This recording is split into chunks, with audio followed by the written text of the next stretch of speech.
any idea what I was talking about. He didn't recall the incident, so on and so forth, to save his butt, so to speak. Anyways, the story evolves how I got arrested. I killed probably 30 woodchucks, took 2 shots, typically. But on this one afternoon, the same neighbor that was there while this officer instructed me and said, "Why don't you just shoot him, Mike? You're a good shot, aren't you?" I said, "Of course, Pete."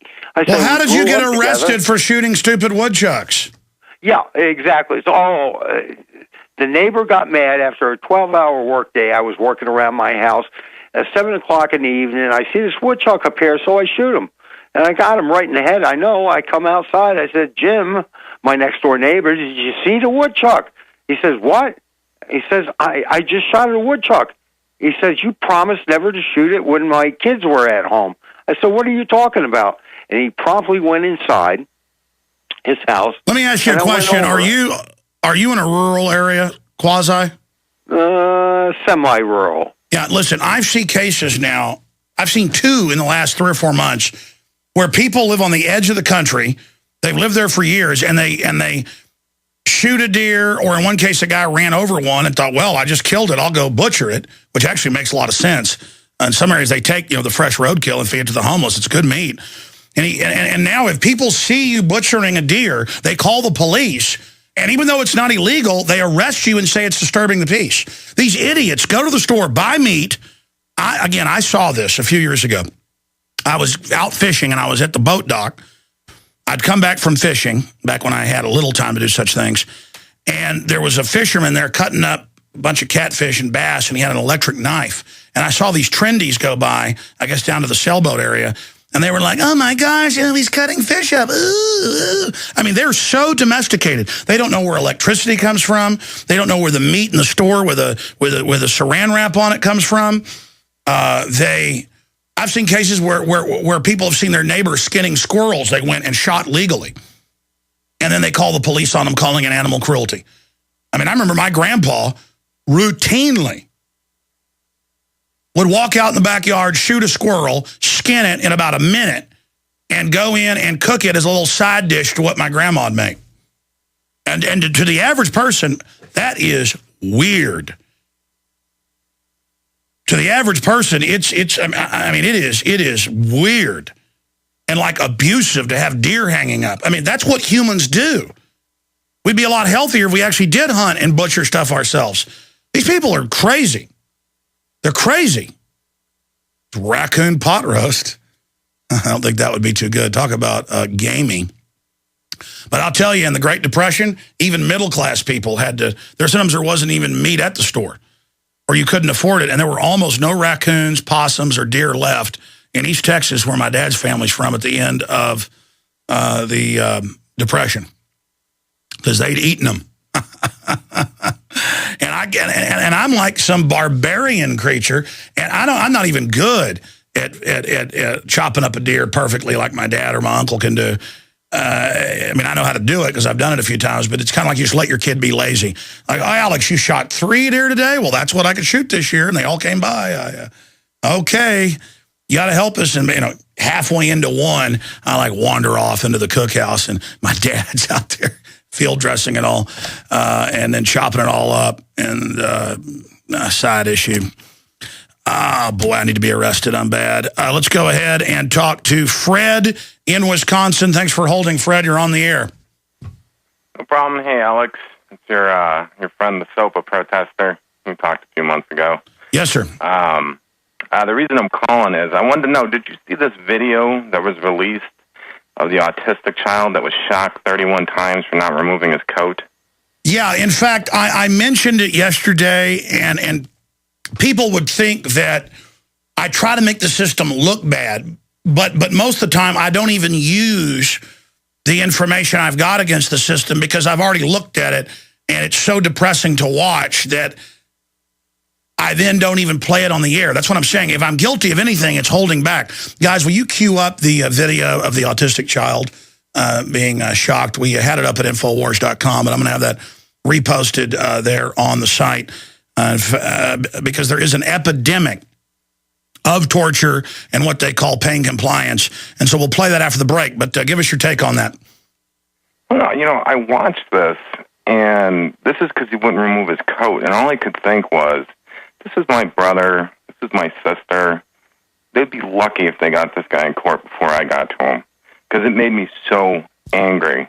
I mean, 31 times. This is torture, and the kid's autistic, you know, so they bring him to the hospital. No. Torture is now legal. They call it pain compliance. The courts have ruled.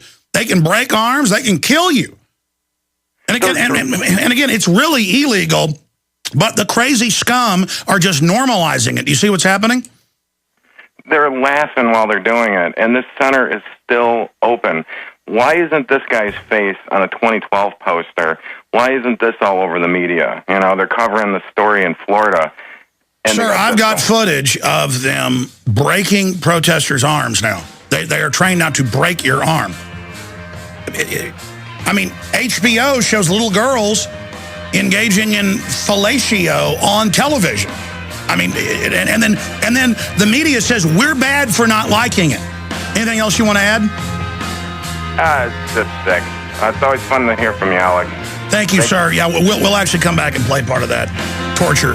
Well, it's not torture, it's freedom. It's freedom. A little over a year ago, I began to do... You know what blows me away about pain compliance? They just renamed torture pain compliance. And Homeland Security, of course, 3 years ago, had meetings and proposed fitting everyone who gets on an airplane at the airport, at the TSA molestation slave training facility, with a taser bracelet.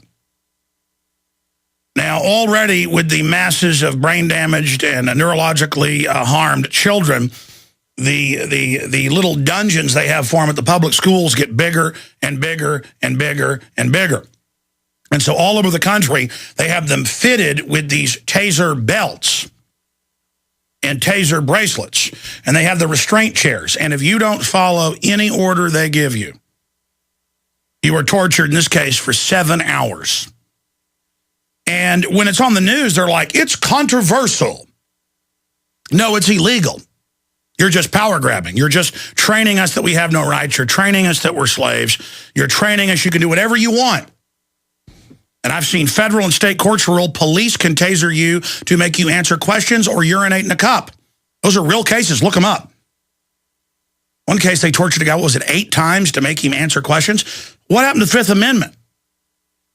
This is like North Korea, what they're trying to do. They're trying to have this revolution against our republic and common sense and due process in the name of safety. But the greatest danger is a government that acts like this.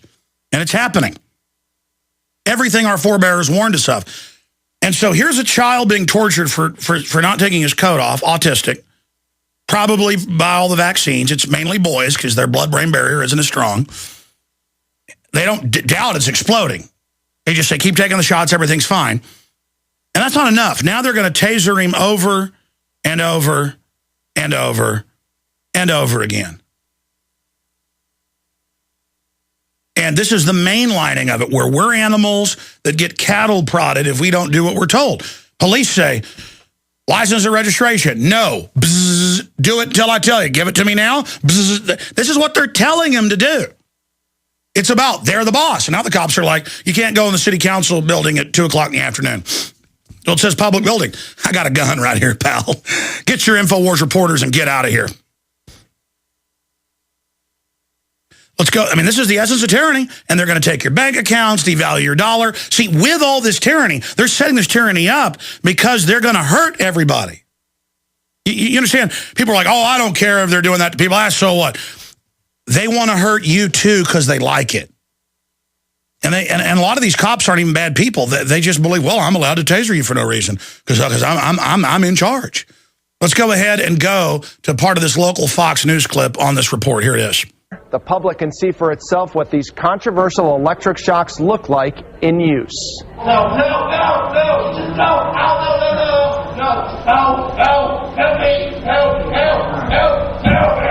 Hit pause. Dramatic video of New York. This man is on a rack like they had in dungeons 800 years ago. It's a little controversial, but, you know, it's needed. Let's cut to a prison school. That's what they are, with a guy on a rack. And they tortured him for 7 hours. And it's just like, up next, HBO shows 6-year-old girls performing fellatio. Again, it's just all psychological warfare, and they admitted this. It's just getting you ready. And now they're like, well, we are actually looking at releasing a bioweapon to kill most people. And the media's like, maybe it's needed. If it's trendy, I mean, again, this is the Twilight Zone-ness. Go back to it, because the real torture's about to begin. Go ahead. Dramatic video of New York teenager Andre McCollins, restrained face down, a helmet on his head, screaming for help. The Judge Rotenberg Center calls it treatment.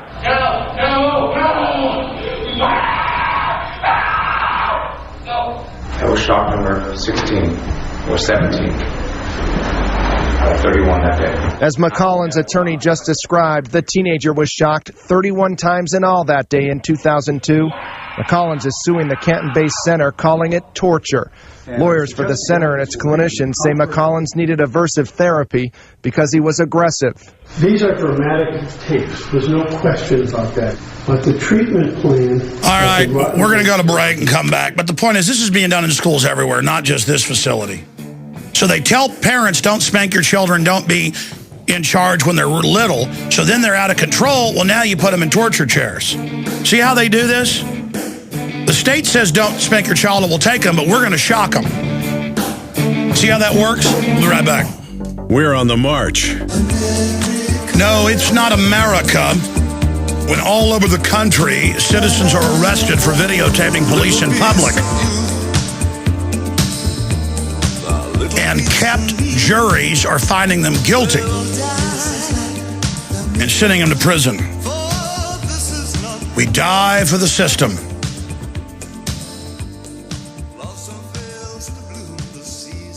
They know what they're doing.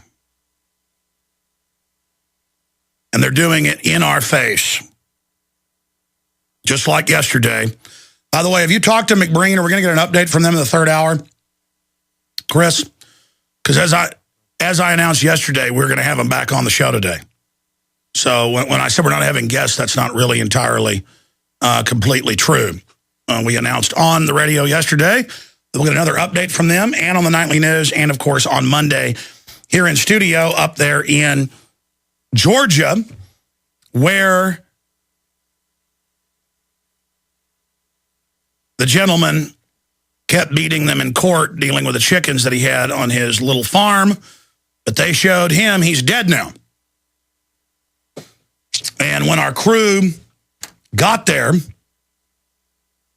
and tried to go on the city council, the police pulled up and acted like they were criminals and said, turn your cameras off, and said, you're not allowed in there. And, of course, we could have forced the issue and gone in, and then heaven knows what would have happened, because here are a couple articles, speaking of tasering children. Georgia man sues the police. Here's another one. Georgia man says autistic son tasered. They also then charged the guy with a whole bunch of felonies, but a jury did not convict him. A Georgia father said